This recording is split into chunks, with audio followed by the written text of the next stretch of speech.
गुरु मुझे अपना रूप दिखाओ। हरि गुरु मुझे अपना रूप दिखाओ। गुरु मुझे अपना रूप दिखाओ। गुरु मुझे अपना रूप दिखाओ। यह तो रूप धरा तुम सरगुण। यह तो रूप धरा तुम सरगुण। जीव उबार कराओ। गुरु मुझे अपना रूप दिखाओ। गुरु मुझे अपना रूप दिखाओ। यह तो रूप धरा तुम सरगुण। जीव उबार कराओ। गुरु मुझे अपना रूप दिखाओ। रूप तुम्हारा अगमय पारा। रूप तुम्हारा अगमय पारा। सोई अब दरसाओ। गुरु मुझे अपना रूप दिखाओ। हरि गुरु मुझे अपना रूप दिखाओ। गुरु मुझे अपना रूप दिखाओ। देखूं रूप मगन होई बैठूं। देखूं रूप मगन होई बैठूं। अभय दान दिलवाओ। गुरु मुझे अपना रूप दिखाओ। हरि गुरु मुझे अपना रूप दिखाओ। गुरु मुझे अपना रूप दिखाओ। यह भी रूप प्यारा मोको।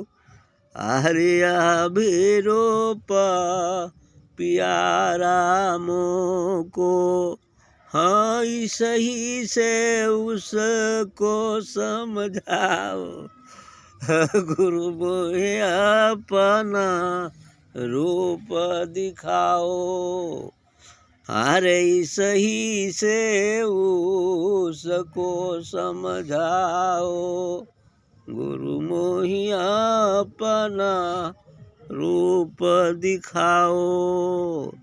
हरि गुरु मुझे अपना रूप दिखाओ। गुरु मुझे अपना रूप दिखाओ। बिनय स्वरूप काज नहीं होई। अरे बिनय स्वरूप काज नहीं होई।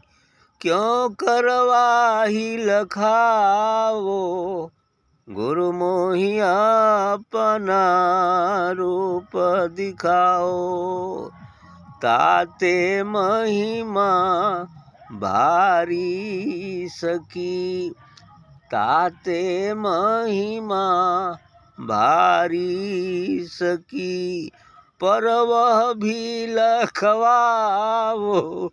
गुरु मुझे अपना रूप दिखाओ। अरे परवाही लखवाओ। गुरु मुझे अपना रूप दिखाओ। यह वह तो रूप सदा तुम धारो। वह तो रूप सदा तुम धारो। याते जीव जगाओ। बाबा हरे आते जीव जगाओ। गुरु मोहि अपना रूप लखाओ। अरे वह तो रूप सदा तुम धारो। हरि वह तो रूप सदा तुम धारो। या थे जीव जगाओ। गुरु मोहि अपना रूप लखाओ। यह भी भेद सुना मैं तुमसे। यह भी भेद सुना मैं तुमसे। सूरत शब्द मार्ग नित गाओ। हरि गुरु मोहि अपना रूप दिखाओ। हरि सूरत शब्द मार्ग नित गाओ। गुरु मोहि अपना रूप दिखाओ। हरे शब्द रूप जो रूप तुम्हारा। शब्द रूप जो रूप तुम्हारा। वहाँ में भी अब सूरत पठाओ। गुरु मोहि अपना रूप दिखाओ। हरिवा में भी अब सूरत पठाओ। गुरु मोहि अपना रूप दिखाओ।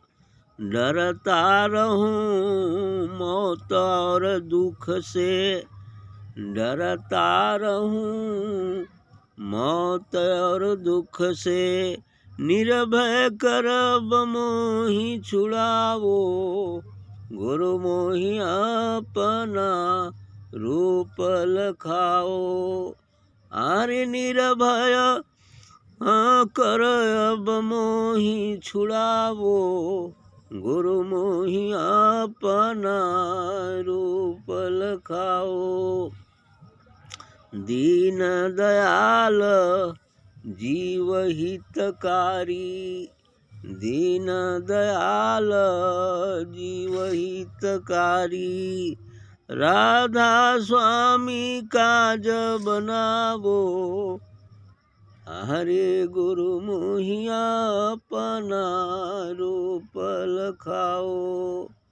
गुरु मोहि अपना रूप लखाओ। बड़ी अच्छी बात है ये। गुरु मोहि अपना रूप लखाओ। गुरु का भी दो रूप होता है। जिस प्रकार ईश्वर का दो रूप है, एक निराकार दूसरा साकार, उसी तरह गुरु का भी दो रूप है। एक निराकार है, एक साकार है। तो अब ये भक्त का कहना है कि ये तो रूप तो हम देख ही रहे हैं, साकार वाला निराकार वाला भी दिखाइए। यही बात है। लेकिन भाई निराकार देखने के लिए तो समय का थोड़ा इंतजार करना पड़ेगा ना। बिना समय के आए सूर्योदय नहीं होता है ना। अब रात्रि में सूर्योदय कैसे हो सकता है? इसलिए थोड़ा सा प्रतीक्षा करनी पड़ती है ना, और मार्ग तय करने पड़ते हैं तो रूप दिख जाता है। लेकिन भक्त के निवेदन तो होता ही है, होता ही रहता है, वो भी जरूरी है। इसलिए कह रहे हैं कि गुरु मुझे अपना रूप दिखाओ, कि हे सद्गुरु मुझे आप अपने वास्तविक स्वरूप को दिखलाइए। गुरु शरीर नहीं, गुरु तो आत्मा होता है। गुरु शरीर और मन से परे परम ब्रह्म स्वरूप होता है, जो दिव्य तेजोमयी है, और वो 24 घंटे उसी रूप में रहता है। लेकिन जीवों को चेताने के लिए यह शरीर भी धारण किए रहता है। दोनों बातें साथ ही साथ होती हैं। आगे इस भजन में मिलेगा इस बार। तो यही कह रहे हैं कि यह तो रूप धरा तुम सरगुण। आगे कह रहे हैं कि यह जो सगुण रूप आपने धारण कर रखा है, शरीर रूप धारण कर रखा है, उससे तो जीव उबार कराओ। इस शरीर से आप जीवों की उबार करो, अर्थात लोगों को सत्संग बताओ, सत्संग सुनाओ, साधना बताओ, ताकि उस पर चलकर यह जीव, मनुष्यधारी जो जीव है, वो आगे तुम्हारे उस निराकार स्वरूप का भी दर्शन कर सके। ये तो बताने के लिए है। यदि माइक नहीं रहेगी तो कैसे काम चलेगा, है ना? तो ये शरीर, ये मुख तो उस सदगुरु का एक माइक होता है ना? और माइक है ये शरीर। अब सदगुरु इसमें से बोलता है माइक से, है ना? तब सबको सुनाई देता है। ये माइक है ना? तो वही चीज़ यहाँ पर है कि यह तो रूप धरा तुम सरगुण, जीव उबार कराओ, जीवों का उबार करने के लिए। रूप तुम्हारा अगम अपारा, सोई अब दर्शाओ।